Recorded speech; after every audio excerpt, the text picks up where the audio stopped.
عرف عنه أنه يراقبك وأنت نائم. شكله غريب مخيف.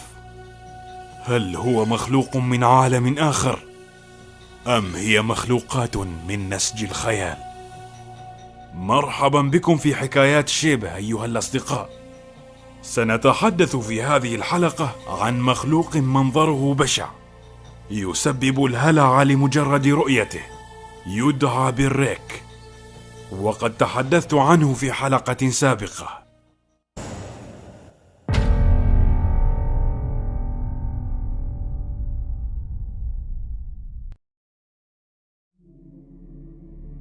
تخيل معي، شكله يشبه الإنسان، له جلد شاحب ولونه رمادي، وأحيانا يكون أبيض. طوله 6 أقدام، ولكنه يقف على قوائمه الأربع مثل العنكبوت.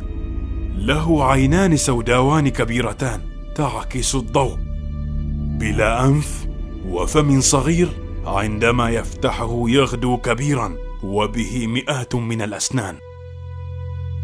الخبر المفرح هو أنه إذا رأيته لا تقترب منه، لن يؤذيك، سيراقبك فقط ويحدق بك من مسافة. ولكنك إن اقتربت منه أو فعلت أي حماقة تهدده بأي طريقة، سيفتح عينيه وفمه بكل ما أوتي من قوة، ومن ثم سيهجم عليك. غالبا ما يرى جالسا على طرف السرير في غرفة النوم، يحدق بك، يشاهدك وأنت نائم، يسبب لك كوابيس مزعجة قبل أن يأخذ حياتك. أول مشاهدات لهذا المخلوق بدأت في عام 2003 في الجزء الشمال الشرقي من الولايات المتحدة. ظهور هذا المخلوق جذب الصحافة المحلية، ولكن بعد فترة قصيرة اختفى كل شيء. جميع المصادر التي تحدثت عنه تم تدميرها ومحوها عن الوجود، وكأن أحدهم أراد التستر على هذا الوحش ولا يريد الناس أن يعرفوا عنه. في عام 2006 بدأت أسطورته في الانتشار من جديد، وكثيرا من الشهود العيان رأوه. أراد الكثير من المفكرين والباحثين تجميع القطع مع بعضها وحل لغز هذا المخلوق المرعب. وجدوا أدلة لوجوده تعود للقرن 12. تم توثيقها في عام 1961 في أحد السجلات. كتب داخل الوثيقة: جاءني في نومي من على طرف سريري، شعرت بإحساس لقد أخذ كل شيء. يجب أن نعود إلى إنجلترا. يجب أن لا نرجع إلى هنا أبدا في طلب الريك. ثم جاءت هذه في مقدمة إحدى الجرائد من عام 1880، والتي تم ترجمتها من الإسبانية: I have experienced the greatest terror. لقد جربت أشد أنواع الرعب. لقد جربت أعظم أنواع الرعب. أرى عينيه عندما أغلق عيني، إنها فارغة سوداء. رأيتها وأرعبتني. يديه الرطبة. لن أنام. صوته. وباقي النص كان مشوشا.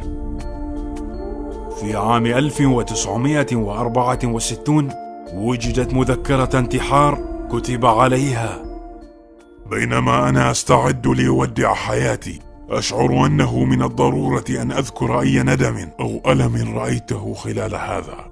ليس في قتال أي أحد سواه. لمرة أفقت من النوم ورأيته، ومرة ثانية أفقت وسمعت صوته ونظرت إلى عينه. لا أستطيع النوم خشية أن أستيقظ وأراه. لا أريد أن أصحى مرة ثانية. وداعا. هذا هو أول دليل على أن هذا المخلوق يتكلم في عقول الناس.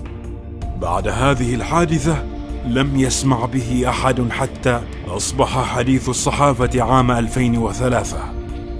مخلوق الريك هو وحش يعذب الناس بلا سبب. عندما يختار ضحيته سيتبعهم لأيام، سيتعلم كل التفاصيل عنهم وعن عائلتهم وشخصياتهم، نقاط ضعفهم وقوتهم، كل شيء. عندما يكون جاهز سيبدأ مطاردتهم عقليا. سيكون في أدمغتهم لمدة 24 ساعة ليسبب أفكارا سلبية. لا يظهر أمام ضحاياه دائما، سيظهر فقط في الليل ليخيفهم ثم سيهجم. معظم ضحاياه ينتحر بسبب التعذيب العقلي المتواصل. مخلوق الريك يري ضحاياه أنه من يفعل هذا بهم قبل موتهم. لديه سرعة خارقة، قوة نافذة. لا يوجد سلاح من صنع البشر يستطيع قتل هذا الوحش. ما زالت السلطات تواصل البحث لإيجاد حل لتدمير الريك. كانت هذه قصة اليوم عن الريك. إذا راودكم أي استفسار عن هذا المخلوق اكتب لنا تعليقا أسفل الفيديو. إلى اللقاء.